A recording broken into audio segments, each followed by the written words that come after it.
Baik, uh, untuk tata cara pendaftaran PPG pajak gelombang 2 ini, secara alur umum dapat kita lihat seperti yang di layar ya. Kandidat peserta melakukan pendaftaran akun jika belum memiliki akun. Ini khususnya untuk pengguna baru ya, misalkan baru mendaftar di angkatan 2, nanti silakan mendaftarkan akunnya terlebih dahulu, di mana nanti saat pendaftaran akan dilakukan pengecekan terhadap email pertama ya, akan dikirimi email untuk mengecek apakah emailnya aktif atau tidak. Kemudian Bapak Ibu sekalian akan diminta untuk melakukan pengecekan NIK terlebih dahulu. Nah, NIK ini digunakan untuk mengecek apa? Yang pertama, digunakan untuk memastikan bahwa Bapak Ibu tidak terdaftar sebagai guru di Dapodik maupun di madrasah ya, yaitu Simpatika. Kemudian NIK tersebut juga akan dicek ke Adminduk atau Capil ya, untuk mengecek kesesuaian data, masuk nama, tempat tanggal lahir, dan jenis kelaminnya.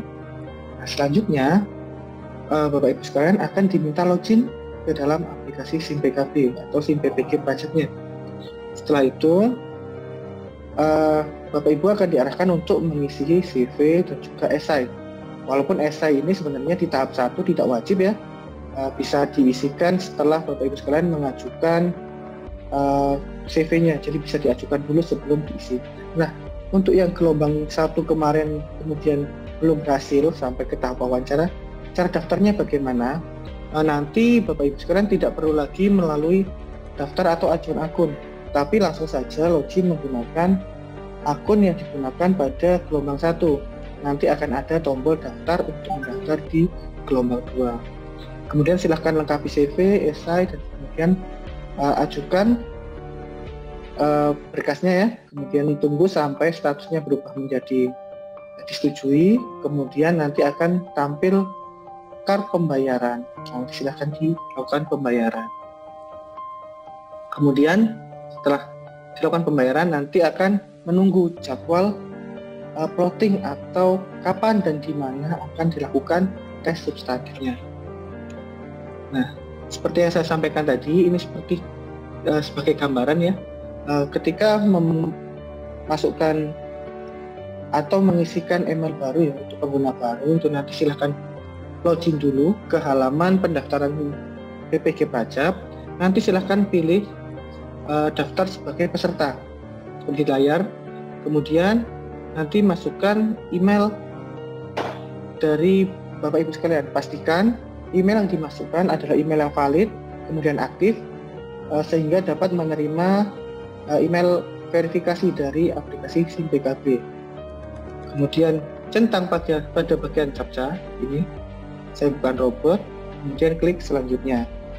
Nah, dalam tahap ini nantinya akan dikirimkan email ke kotak masuk email Bapak Ibu sekalian. Jadi nanti silahkan dicek, akan diterima email konfirmasinya yang berisi link untuk melakukan aktivasi akun. Kemudian silahkan diklik nanti tautannya, maka Bapak Ibu akan diarahkan untuk menuju laman pengisian biodata diri.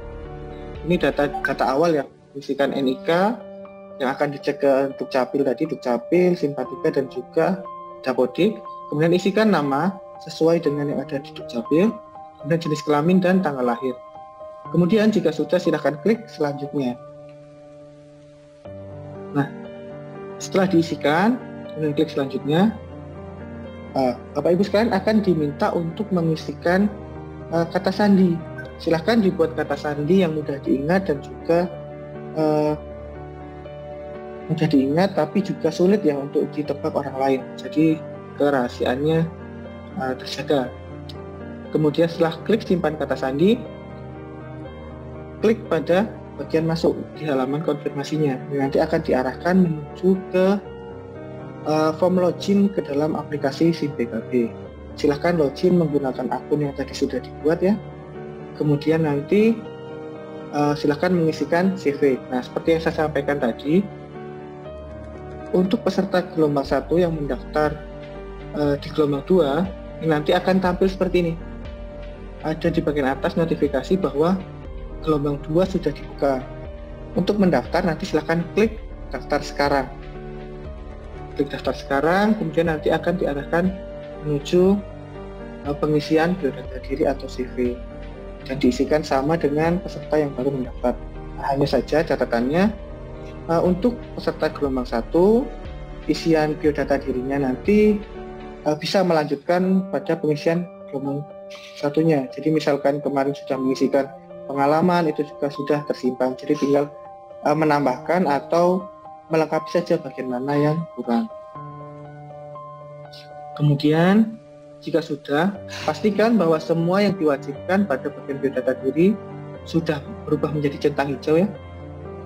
Nanti ketika ada yang bertanda seru berwarna abu-abu seperti ini Bapak Ibu diwajibkan untuk mengisikannya terlebih dahulu sebelum dapat melanjutkan pengiriman berkasnya. Kemudian langkah selanjutnya adalah mengisikan esai. Esai ini bisa diisikan langsung sebelum mengajukan atau juga setelah nanti mengajukan. Nah, teknisnya silahkan klik pada kartu esai, kemudian isikan sesuai dengan pertanyaan yang ada. Nanti teknis pengisiannya adalah satu persatu, jadi misalkan nomor A dulu dilengkapi, kemudian baru bisa terbuka untuk pertanyaan nomor B. Dan untuk pertanyaan nomor A-nya akan di-lock, jadi tidak bisa diubah lagi. Kemudian jika sudah, nanti akan tampil kartu pembayaran. Kartu pembayaran ini digunakan untuk Bapak Ibu sekalian nanti melakukan request kode bayar yang akan dibayarkan melalui channel bayar yang dimiliki Bapak Ibu sekalian, bisa melalui M-Banking, melalui Alfamart atau Indomart, atau bisa lewat kantor pos, bahkan Pegadaian juga bisa. Kemudian lakukan pembayaran sesuai dengan kode bayar yang diterima. Pastikan saat melakukan pembayaran, nama yang tertampil adalah nama Bapak Ibu sekalian, sehingga menghindari resiko terjadinya kesalahan pembayaran.